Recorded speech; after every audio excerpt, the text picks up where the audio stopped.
ke boitumelo fela tokololo eno ya Saint Engenas ZCC o palame tekisi go tswa Zanini go nna karolo ya tirelo ya kereke ya paseka ya ntlha mo dingwageng di le tharo e emisitswe go latela leroboroborobo la COVID. A re gone go se bonolo go amogela gore ga kitla a tsenela tirelo eno mo dingwageng di le tharo tse di fetileng. A re o gorogile sentle o fano go rapela le go itumela. A re ke sebaka mme o solofela kereke e nngwe tla bulwa mo bogautshwaneng gore ditokololo tsa yona di tle moria. Bakgweetsi bangwe kwa Limpopo ba itumelela bontsi jwa batlhankedi ba tshireletso mo mebileng.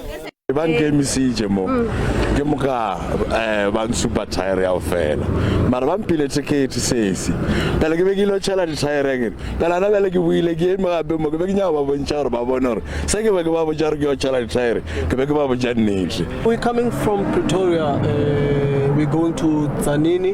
The drive was okay, the road is safe. Bathati ba rometse palo e kwa godimo ya batlhankedi ba tshireletso mo nageng.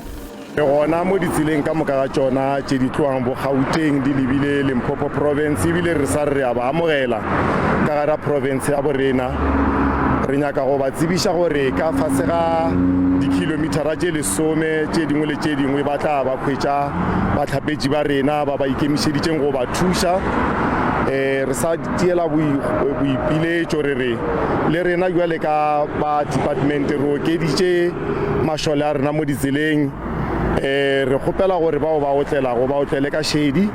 Mo presidente Cyril Ramaphosa o solofetse go etela kereke ka Sontaga.